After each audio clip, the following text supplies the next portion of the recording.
Hey YouTube, how's it going? As always, I hope you're having a great week. You know, I know it's been a little bit since my last video, but I hope you like this video. We got one today, and it's going to be called clickbait.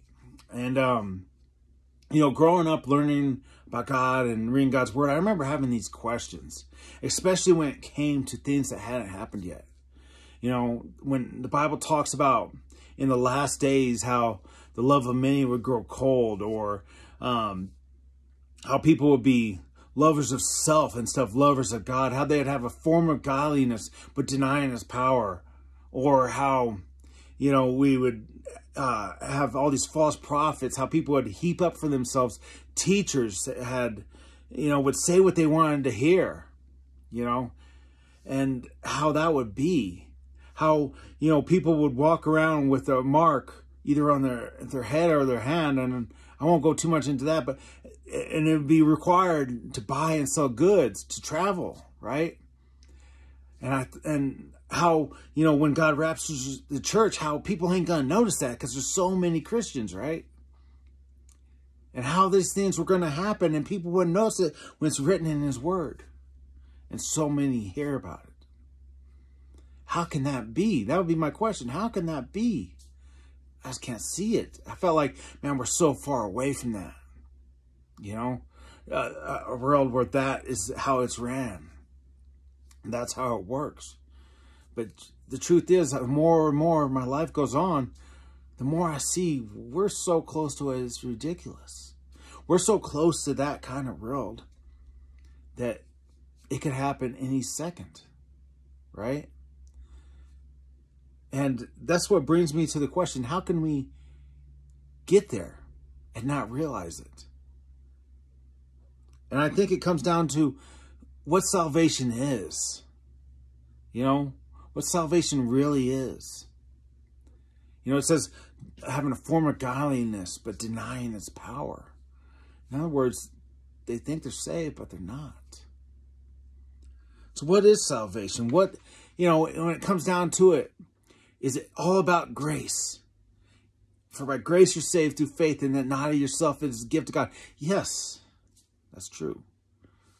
So I can live however I want, right? I can do whatever I want. I'm saved. You know, and people might have this mindset as one or the other. Either it's by God's grace, or it's by God's works. Or not God's works, but our works. It's one of the two. It's either our works or God's grace. Which one is it? Because it can't be both. Both can't be important. They go against each other. It's what they thought, right? Or what they think. But I don't think that's right. I don't think that's correct. You know, I think many times, as the title of this video is, clickbait, we just are attracted to something, right? And we cling onto it quick, right? It gets us to go that way. You know, sometimes people can make, you know, and maybe I should be doing other stuff to promote videos or wherever, but I don't think God wants me to be a salesman. I don't think He wants me to make videos where you just click on it and, you know, you get moved a little bit, you say something, and you think you're saved. I don't want somebody to just believe they're saved because they said some words. So that's what I'm talking about. Is it by grace or is it by works?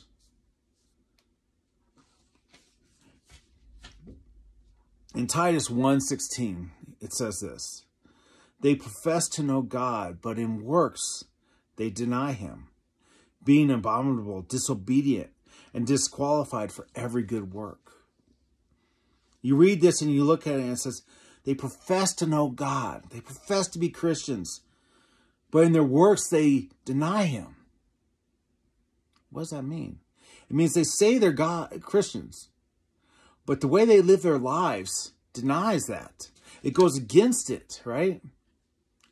So what is it saying? That they need works to be saved? No, I don't think that's what they're saying at all. You know, Matthew 15, Jesus talks about what defiles a man.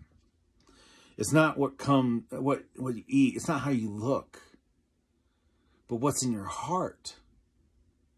See, when you get saved, you're changed. You're not the same.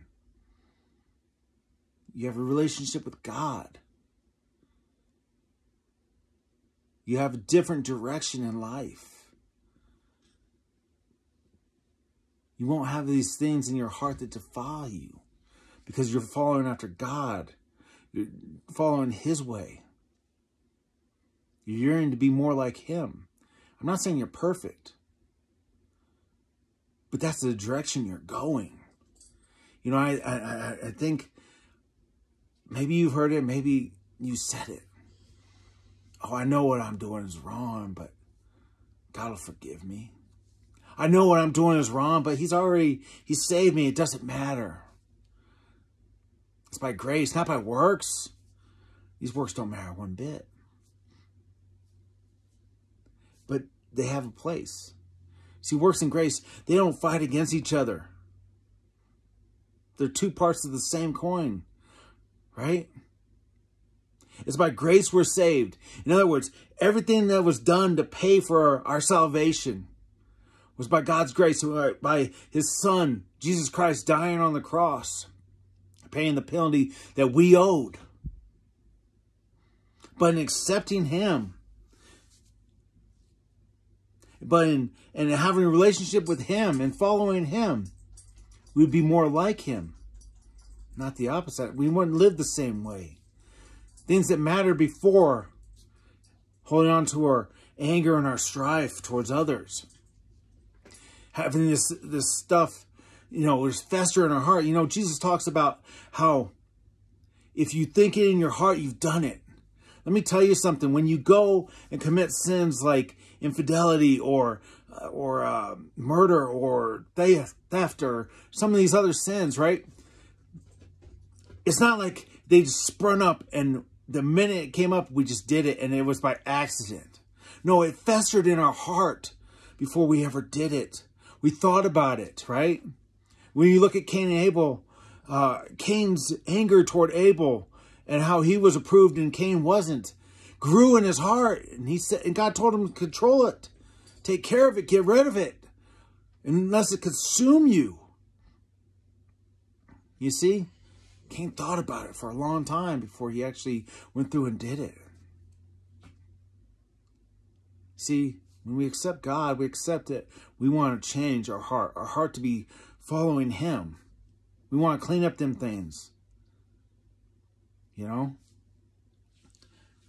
It goes on in Titus 2:11 and it says this, "For the grace of God that brings salvation has appeared to all men, teaching us that denying ungodliness and worldly lust, we should live soberly, righteously, and godly in the present age, looking for the blessed hope and glorious appearing of our great God and Savior Jesus Christ, who gave Himself for us, that He might redeem us from every lawless deed and purify for Himself His own special people, zealous for good works." See, what this is saying is that grace is our teacher. It's what saved us. But because of grace, it leads us to live a life denying ungodliness and really lust, you know, lusting after other people. That we should live soberly. And when it says soberly, I know a lot of people think, okay, well, I don't drink. It's not even talking about drinking. It's being overcome by something to where you lose control of your actions. It's still your fault because you gave into it, right? Whether it be alcohol and you drink too much and don't control your actions and you do stuff you shouldn't. That's wrong. Or maybe it's letting anger and hatred build in your heart until your actions come out. See, live soberly means don't be overcome by these things. It's where you ain't in control no more and you let them control what you do.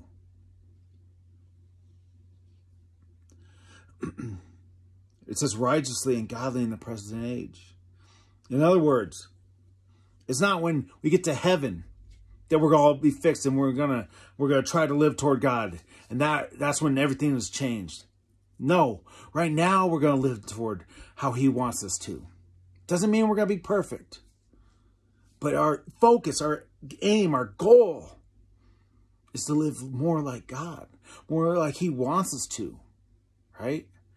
And if we just accept that we don't have to live that way, If we just believe that, hey, it's okay if I do whatever I want, then the question is, do we profess to know God, but in our works deny him? In other words, we say we're Christians, but we're not. We say we're saved, but we're not. You see, works ain't required, but they're definitely something that says the truth, right? If we know God, then we should be trying to strive to live more like him. Live how he wants us to. Instead of saying that we can live however we want to still the rest of our lives. It's just proof, really. So I want to give 3 examples, right? Because the question might come up, okay, you're saying that, so we have to have works with grace to be saved. Not really. How about if our works and what we say matches up, then we're saved? Once again, not really. So what does it look like? So our 3 examples are this. When you look at the thief on the cross, we're talking about a man that lived his whole life how he wanted to. And if you knew him, you'd probably think he's not going to get saved. There's no way we'll see him in heaven. He's the last person we'll see in heaven. If they let him in, they're going to let anybody in. Because that's how he lived his life. He had no works. But he looked to Jesus for his salvation in his last moments. And Jesus said, this day I'll see you in paradise. He put his faith and trust in God. And was saved. Right? So you say, okay, well, grace is enough then. Yes, grace is enough. It's what pays for our salvation. But we're not going to go on living the rest of our life. And that thief didn't go on living the rest of his life denying God. Denying what his,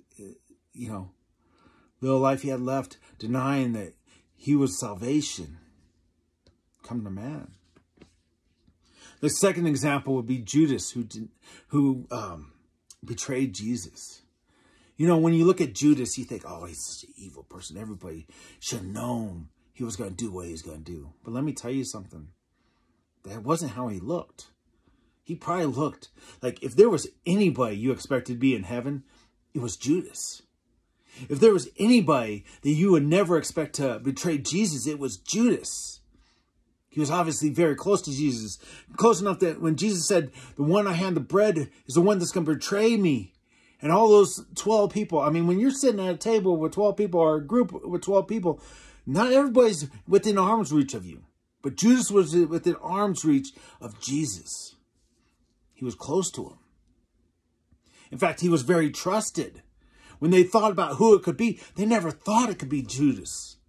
He was the last person. Even though Jesus said, the one I hand the bread to, they thought, oh, he must mean something different. This is one of them parables that we just don't understand. Meaning, even the best of us got to watch what they're doing before we betray Jesus. So the worst of us need to really look at ourselves. Right? That's how they thought. He was the last person they expected. In other words, his actions, his works were great. They followed what God wanted. He was the last person you would expect. But he betrayed Jesus because he didn't know him. He had a form of godliness, but denied his power. He professed to know God, but in his heart, he denied him. It only was in his heart until the very end. Right? So you say, oh, what good does works do you? What does it mean? It doesn't go together. Right? You see, I can take and I can say, oh, you just say these words, you're saved. And like the title is clickbait. But you don't know God. You clicked on it, but you didn't really want to. Nothing changed in your life. Or maybe you click on everything, but you don't really care about none of it. So once again, what does it look like? And the third example would be Peter. I know Peter's not the greatest example. But in John 21, verses 15, and we're going to read all the way down to 18. It says this. So when they had eaten breakfast, Jesus said to Simon Peter, Simon, son of Jonah, do you love me more than these? And he said to him, yes, Lord, you know that I love you. And he said to him, feed my lambs. He said to him again a second time, Simon, son of Jonah, do you love me? He said to him, yes, Lord, you know that I love you. He said to him, tend my sheep. He said to him a third time, Simon, son of Jonah, do you love me? Peter was grieved because he said to him a third time, do you love me? You see, Peter had just denied Jesus 3 times when he was asked if he knew him. He said, no, I don't know that man. So Jesus asked him 3 times, do you love me? And he said to him, Lord, you know all things. You know that I love you. Jesus said to him, feed my sheep. Most assuredly, I say to you, when you were younger, you girded yourself and walked where you wished. But when you are old, you will stretch out your hands, and another will gird you and carry you where you don't wish. You see, Peter wasn't perfect. He wasn't perfect. But his heart was set on God. He had a relationship with Jesus Christ. His goal was to go that way. Even after he screwed up so bad and he was so ashamed of what he'd done. His heart was still for Jesus. Jesus asked him if he loves him. First time he says, yes, you know I do. You know I do, Lord. And then finally he says, you know all things. I can't deny that I love you, Lord, because I do. And Jesus says, you know what? You're going to go away. That wasn't the way you used to go. It ain't the way you planned on going. But it's going to be for my glory. It's going to be because you follow me. Your works, the things in your life, the way you live your life are because you follow him. And Jesus Christ is saying, do you love me? Then do these things.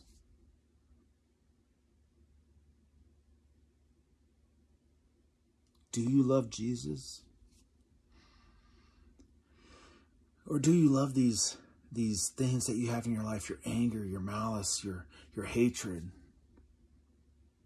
your want for things, your greeds, your lusts. Do you love them more than you love him?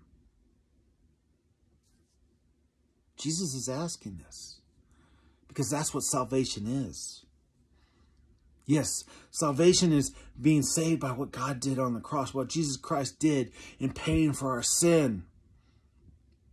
But if you choose salvation, your life will be changed. Grace will be a tutor teaching you to live righteously, live holy. Not when you get to heaven, but now. These things don't contradict each other. They go together. Choosing Jesus Christ and having good works goes together.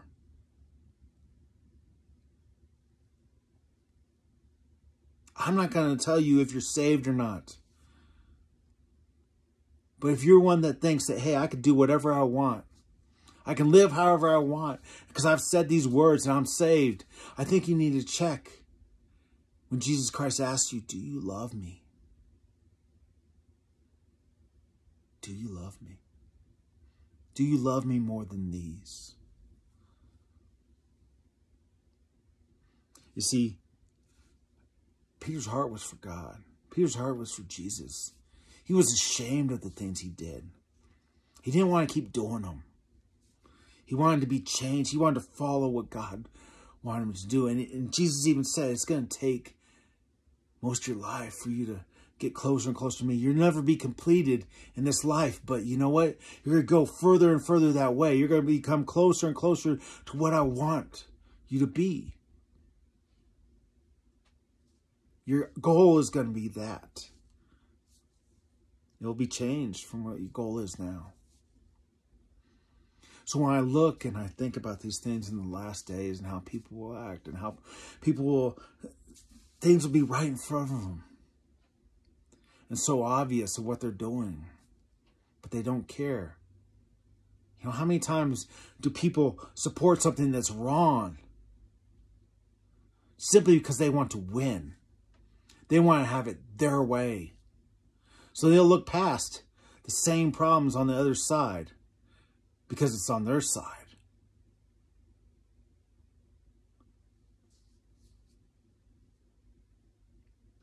The love of many is growing cold. We have a form of godliness, but we deny the power. We are heaping up teachers for ourselves to say what we want to hear. They tell us we can live however we want. You're saved. You said the words. Just come to church, pay your tithes, you're good. We would do anything if it meant getting out of some pain or living how we want to. We would give up any freedom, even freedom to worship God. And we would worship something else if it gave us what we wanted. These are the last days. These are what the Bible talks about. I don't have as many questions as I used to. I don't not see it being right around the corner.